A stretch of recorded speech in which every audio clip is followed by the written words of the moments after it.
नमस्कार दोस्तों, कैसे हैं आप लोग। उम्मीद करता हूं बेहतर होंगे। तो दोस्तों, जैसा कि हमने अपने पिछले वीडियो में प्रोबेबिलिटी के कॉन्सेप्ट को समझा था, जो भी इंपॉर्टेंट कॉन्सेप्ट थे उसका कोर कॉन्सेप्ट क्या था, वो सारी चीजें समझी थी। इस वीडियो में हम देखेंगे क्वाइंस, आउटकम ऑफ क्वाइंस का क्या रोल है हमारे प्रोबेबिलिटी के सवाल में, जो एसएससी के एग्जाम में पूछे जाते हैं, जो वनडे के एग्जाम में पूछे जाते हैं, उनका कितना ज्यादा रोल है, क्या कहते हैं, हमारे एग्जाम में। ठीक है, तो यहां कॉइन्स में देखने क्या जा रहे हैं, नंबर ऑफ पॉसिबल आउटकम्स। देखो, जब एक क्वाइन को टॉस किया जाता है तो उसके पॉसिबल आउटकम क्या हो सकते हैं। अगर एक क्वाइन को हम टॉस कर रहे हैं तो या तो उसमें हेड आ सकता है, या तो उसमें क्या आएगा, टेल आएगा। क्या आएगा, टेल आएगा। ठीक है, मतलब अगर एक क्वाइन को हम एक बार टॉस करने जा रहे हैं तो उसके नंबर ऑफ पॉसिबल आउटकम्स क्या हो गए, 2 हो गए। कितने हो गए, 2 हो गए। समझ में आ रहा, कितने हो गए, 2 हो गए। तो इसे हम ऐसे लिख सकते हैं क्या कि पॉसिबल आउटकम क्या है, पॉसिबल आउटकम एक ये और ये, तो टोटल क्या हो गया, 1 + 1 2 हो गया। तो इसको हम ऐसे लिख सकते हैं, possible outcome is equal to 2। और कितनी बार हम फेंक रहे हैं, एक बार फेंक रहे हैं। तो अगर हम किसी भी क्वाइंस को एक बार फेंक रहे हैं तो उसके नंबर ऑफ पॉसिबल आउटकम क्या हुए, 2 हुए। अब यहां पे हम पावर 1 लगा रहे हैं या नहीं लगा रहे हैं, लेकिन आउटकम क्या आएगा, 2 ही आएगा। तो इसको हम इस तरह लिख सकते हैं क्या, सब मतलब इसको हम समराइज ऐसे कर सकते हैं क्या, कि अगर हम कोई भी क्वाइन है उसको फेंक रहे हैं, कितनी बार फेंक रहे हैं, n टाइम्स। अगर n टाइम्स फेंक रहे हैं और उसका पॉसिबल आउटकम में क्या हो सकता है, या तो हेड आएगा, वो तो टेल आएगा। तो इससे क्या हम कितने भी आउटकम निकाल सकते हैं क्या, पॉसिबल आउटकम कॉइन्स के। फॉर एग्जांपल, अगर वही कॉइन्स 2 बार फेंके जा रहे हैं या फिर 2 कॉइन्स 1 बार फेंके जा रहे हैं तो उसके नंबर ऑफ पॉसिबल आउटकम्स क्या होंगे। तो यहां से हमारा एक सवाल, यहां पे एक फॉर्मूला जनरेट होता है कि नंबर ऑफ पॉसिबल आउटकम अगर हमें निकालना है, क्या करना है, नंबर ऑफ पॉसिबल आउटकम निकालना है कॉइन्स में, तो वो कैसे निकलेगा। ठीक है, नंबर ऑफ पॉसिबल आउटकम कैसे निकलता है, 2 की पावर n। ठीक है, यहां पे n क्या है, जितनी बार हम कॉइन को टॉस करने जा रहे हैं। अब आइए देख लेते हैं कि फार्मूला हमारे मतलब एग्जांपल में बेहतर बैठता है कि नहीं बैठता। ठीक है, तो पहला केस हम क्या लेंगे, पहला केस हम लेंगे जब कॉइन्स को हम एक बार फेंक रहे हैं। कितनी बार फेंक रहे हैं, एक बार फेंक रहे हैं। when a unbiased coin is tossed once। ठीक है, इसे हम ऐसे लिख सकते हैं कि हमने एक क्वाइन को, one coin is tossed once। ठीक है, one coin is tossed once। तो हमें फार्मूला यहां पे क्या पता है, यहां पे हमें फार्मूला पता है 2 की पावर n। तो या तो ये हेड आएगा या तो टेल आएगा, तो हम यहाँ पे क्या लिख लेंगे, 2 लिख लेंगे। और कितनी बार वो फेंका जा रहा है, एक बार फेंका जा रहा है। तो यहाँ पे हमारा नंबर ऑफ पॉसिबल आउटकम कितना होगा, 2 होगा। अब इसे हम समझते हैं कैसे। या तो एक कॉइन को अगर हम फेंक रहे हैं एक बार तो उसका आउटकम क्या हो जाएगा, या तो वहां पे हेड आ जाएगा या तो टेल आ जाएगा। सही कह रहा हूं ना मैं, ये चीज आपको समझ में आ रही है। ये हो गया 2, यही नंबर ऑफ पॉसिबल आउटकम हो गया। अगर हेड है या तो टेल है तो नंबर ऑफ पॉसिबल आउटकम क्या हो गया, 2 हो गया। ठीक है, अब दूसरा केस क्या बनता है हमारा, दूसरा केस बनता है one coin is tossed twice। one coin is tossed twice। और मतलब एक क्वाइन या तो हम 2 बार फेंक रहे हैं या तो 2 क्वाइन को एक साथ ही फेंक रहे हैं एक बार। ठीक है, या 2 coins आर टॉस्ड वंस। समझ में आ रहा ना, ये दोनों केस क्या हैं आपके, एक ही हैं। या तो एक क्वाइन को हम 2 बार फेंक रहे हैं या तो 2 क्वाइंस को हम एक बार फेंक रहे हैं। ठीक है, तो यहां पे नंबर ऑफ पॉसिबल आउटकम क्या बनेगा, तो हमें पता है फार्मूला क्या है, क्या फार्मूला पता है हमें, फार्मूला में पता है 2 की पावर n। अब यहां पे n क्या है, क्वाइन को हम एक क्वाइन को कितनी बार फेंक रहे हैं, 2 बार फेंक रहे हैं। तो यहां पे n की जगह पे क्या हो जाएगा, 2 हो जाएगा। तो 2 की पावर 2। ठीक है, तो ये हमारा हो जाएगा 4। अब आइए देख लेते हैं कि 4 आएगा कैसे। अगर हम एक क्वाइन को 2 बार फेंक रहे हैं तो हो सकता है कि उस क्वाइन में पहली बार हेड आ जाए, ठीक है, दूसरी बार भी हेड आ जाए, पॉसिबल है ना, या तो फिर क्या हो सकता है, पहली बार हेड आ जाए, दूसरी बार टेल आ जाए, ये भी पॉसिबल है। या तो ये भी हो सकता है ना, पहली बार टेल आ जाए, दूसरी बार हेड आ जाए। या फिर ये भी पॉसिबल है कि दोनों ही केस में क्या आ जाए, टेल आ जाए। तो यहां पे नंबर ऑफ पॉसिबल केसेस कितने बने, 1 2 3 4। फॉर्मूला के अकॉर्डिंग सही बैठ रहा है ना। तो अब इसे हम ऐसे भी समझ सकते हैं कि अगर हमने एक कॉइन को 2 बार फेंका तो पहली बार हेड आ गया, दूसरी बार हेड आ गया, पहली बार हेड आ गया, दूसरी बार टेल आ गया, पहली बार टेल आ गया, दूसरी बार हेड आ गया, दोनों बार टेल आ गया। इसको ऐसे भी समझ सकते हैं कि अगर हमने 2 कॉइन्स को 2 coins are tossed once, 2 coins को हमने क्या किया, एक ही बार फेंका तो क्या हुआ, पहले वाले कॉइन्स में हेड आ गया, दूसरे वाले कॉइन्स में भी हेड आ गया, पहले वाले कॉइन्स में हेड आ गया, दूसरे वाले कॉइन्स में टेल आ गया, पहले में टेल आ गया, दूसरे में हेड आ गया, फिर दोनों में टेल आ गया। समझ में आ रहा है ना आपको, ठीक है। अब ऐसे ही तीसरा केस देखते हैं, क्या देखने जा रहे हैं अब हम, तीसरा केस, ठीक है। तीसरे केस में हमारा क्या होगा, 1 कॉइन इज टॉस्ड थ्राइस, या फिर इसे ऐसे लिख लो 3 टाइम्स, ठीक है, 3 टाइम्स, और 3 coins are tossed once,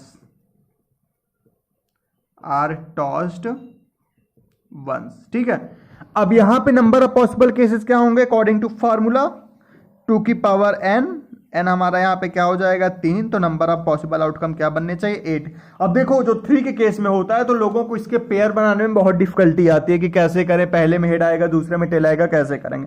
जिसका बहुत ही बेहतर, बहुत ही शानदार मैं आपको ट्रिक बताने जा रहा हूं, इससे आप बहुत अच्छे से निकाल पाएंगे क्या, नंबर ऑफ पॉसिबल आउटकम। क्योंकि देखिए ये फार्मूला से हमें ये तो पता चला है कि नंबर ऑफ पॉसिबल आउटकम कितने होंगे, लेकिन जब हमें सवाल लगानी होगी तो हमें ये आउटकम लिखने पड़ेंगे, ठीक है। जिससे क्या होगा, तब हमारी सवाल की अंडरस्टैंडिंग बनेगी और उसको हम बहुत ही सही तरीके से लगा पाएंगे, ठीक है।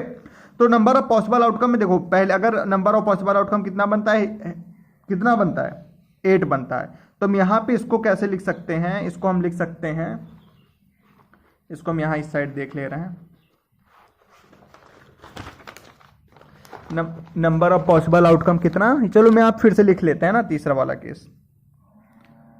केस फिर से लिख लेते हैं ताकि आपको समझने में आसानी हो। When 1 coin is tossed thrice, 1 coin is tossed thrice, और 3 coin is टॉस्ड वंस, तो नंबर ऑफ पॉसिबल आउटकम हमारा क्या था, 2 की पावर 3 इज इक्वल टू 8। अब इसका हम देख लेते हैं क्या नंबर ऑफ पॉसिबल आउटकम का मतलब विथ एग्जांपल कि वो चीजें होती कैसी हैं, ठीक है। तो यहाँ पे देखो, पहले हम लिख लेंगे ऐसे कि चारों बार क्या हो रहा है, हेड आ रहा है, क्या आ रहा है, हेड आ रहा है।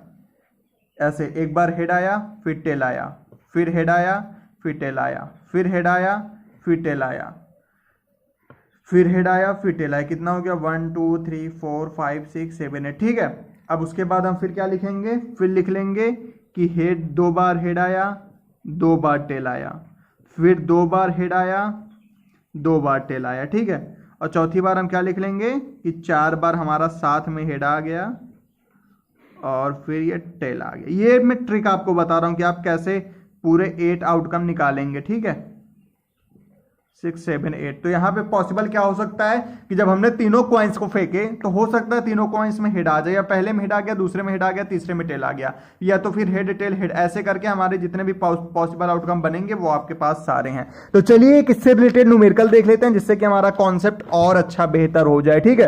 तो क्वेश्चन में लिखा क्या हुआ है कि 2 कॉइन्स आर टॉस्ड, 2 कॉइन्स को टॉस किया गया, उछाला गया। What is the probability of the appearing of at least 1 head? पहला केस क्या है, at least 1 head, दूसरा क्या है, at least 2 head। देखो जब भी आपसे कॉइन से रिलेटेड न्यूमेरिकल पूछा जाएगा ना, तो वहां पे 2 कॉइन्स 3 कॉइन्स ऐसे करके पूछा जाएगा, क्योंकि सिंगल कॉइन्स में क्या ही सवाल बनाएंगे यार। आपको पता है कि अगर एक कॉइन से एक बार फेंका जा रहा है तो क्या होगा, या तो हेड आएगा या तो टेल आएगा। हेड का आने की भी प्रोबेबिलिटी 1/2 और टेल आने की भी प्रोबेबिलिटी 1/2 है। तो वहां पे क्या करेगा, या तो आपसे ऐसे कहेगा कि एक कॉइन को 10 बार फेंका गया, सॉरी एक कॉइन को 3 बार फेंका गया, 4 बार फेंका गया, 10 बार, ऐसे मैं एग्जांपल आपको दे रहा हूं, या 10 कॉइन्स को एक बार में फेंक दिया गया, ठीक है, उस तरह के सवाल पूछ जाएंगे। कभी ये नहीं आपके पास क्वेश्चन आएगा कि कॉइन्स को एक बार फेंका गया, क्योंकि उसका आंसर आप सभी को पता है, बिल्कुल नॉर्मल है। तो सबसे पहले आप देखते हैं कि जब 2 कॉइन्स को टॉस किया जा रहा है तो what is the probability, 2 coins को अगर टॉस हम कर रहे हैं तो उसकी प्रोबेबिलिटी हो क्या क्या सकती है, ठीक है, मतलब क्या क्या आ सकता है, ठीक। देखो जब 2 कॉइन्स को टॉस कर रहे हैं तो हमने अभी फार्मूला देखा था ना कि 2 की पावर n से हमें पता चल सकता है, तो यहां पे हम क्या होगा 2 की पावर 2 इज इक्वल टू 4, ठीक है। तो यहां पे हमारे आउटकम क्या क्या हो सकते हैं, या तो दोनों में हेड आ जाए, या तो पहले में हेड आ जाए दूसरे में टेल आ जाए, या फिर पहले में टेल आ जाए दूसरे में हेड आ जाए, या फिर दोनों में टेल आ जाए, ठीक है। अब एट लीस्ट 1 हेड, हमें इनमें से जो हमें ये एग्जांपल दिए गए हैं इनमें से हमें उन सारे आउटकम्स को देखना है जिसमें एट लीस्ट 1 हेड हो, मतलब कम से कम एक हेड तो हो ही। जैसे होता है नहीं कि हम कोई एग्जामिनेशन दे रहे हैं तो इनमें मिनिमम पासिंग मार्क्स क्या है 33 मार्क्स, तो कम से कम 33 नंबर तो हमें चाहिए ही चाहिए ना उस एग्जाम को पास करने के लिए। अगर उससे ज्यादा पा रहे हैं तो और बढ़िया है, लेकिन कम से कम 33 होने ही चाहिए। तो उसी तरह इस क्वेश्चन में कह रहा है कि एट लीस्ट 1 हेड, कम से कम एक हेड तो आपके पास होना ही होना चाहिए। तो क्या इसमें है क्या, हाँ है, तो इसको हम यहां पे लिख लेते हैं। ये वाला हमारा क्या बन जाएगा, ये बनेगा, ये वाला केस कंसीडर होगा, ठीक है। इसमें है क्या एक हेड है, इसको भी हम क्या करेंगे कंसीडर कर लेंगे, ठीक है। इसमें है क्या एक हेड, इसमें है क्या एक हेड है, तो इसको भी हम क्या करेंगे कंसीडर कर लेंगे।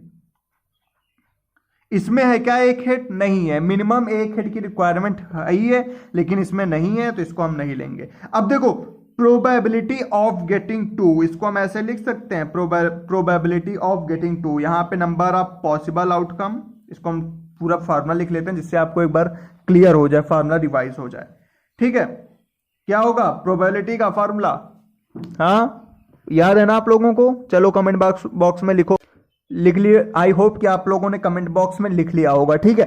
तो चलिए देखते हैं, फटाफट बताइए प्रोबेबिलिटी ऑफ 2 का क्या हो जाएगा। फार्मूला हमें पता है, number of total outcomes, number of total outcome, उसके बाद यहां पे टोटल नंबर ऑफ आउटकम लिख सकते हो, नंबर ऑफ टोटल आउटकम वही सेम बात है, और नंबर ऑफ फेवरेबल आउटकम, ठीक है। तो देखो नंबर ऑफ टोटल आउटकम कितना होगा, जब एक कॉइन को हमने 2 कॉइन्स को फेंका तो नंबर ऑफ पॉसिबल आउटकम कितने होंगे, नंबर ऑफ टोटल आउटकम 4 होंगे, कितने होंगे 4, तो यहां पे हम क्या लिखेंगे 4, प्लस जो कंडीशन बन रही कि एटलीस्ट 1 हेड होना चाहिए, कितना होना चाहिए एटलीस्ट 1 हेड, यहां पे क्या लिखेंगे 3/4, तो हमारा पहला केस का आंसर क्या हो जाएगा 3/4 हो जाएगा। अब आओ दूसरा केस देखते हैं, दूसरा केस में क्या है एटलीस्ट 2 हेड, कम से कम 2 हेड होने चाहिए। तो जितने भी पॉसिबल आउटकम हैं क्या इसमें मिनिमम 2 हेड ये वाला है, तो इसको हम क्या करेंगे कंसीडर कर लेंगे, इसको हम क्या करेंगे कंसीडर कर लेंगे, ठीक है।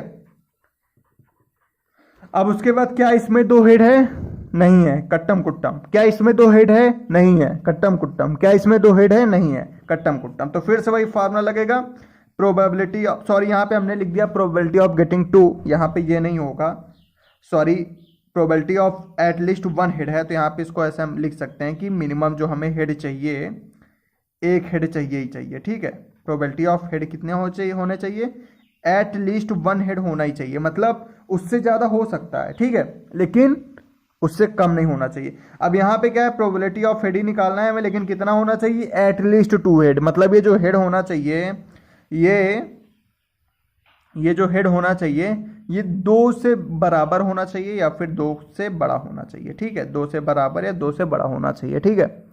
तो अब यहाँ पे नंबर ऑफ टोटल आउटकम कितना है 4 है, लेकिन नंबर ऑफ फेवरेबल आउटकम हमारे पास क्या है सिर्फ 1 है, तो इसको हम 1/4 लिख देंगे। तो हमारे दूसरे वाले सवाल का आंसर क्या हो जाएगा 1/4। तो आई होप कि आपको ये सवाल समझ में आई होगी, प्लस जो भी कॉइन्स के कॉन्सेप्ट होते हैं कि नंबर ऑफ पॉसिबल आउटकम हम कैसे निकालेंगे वो आपको समझ में आया होगा। अगर आपको लगता है कि आपके लिए वीडियो बेनिफिशियल है तो प्लीज चैनल को सब्सक्राइब कर लीजिएगा, लाइक कर दीजिएगा, शेयर कर दीजिएगा। मिलेंगे नेक्स्ट वीडियो में, तब तक के लिए जय हिंद जय भारत।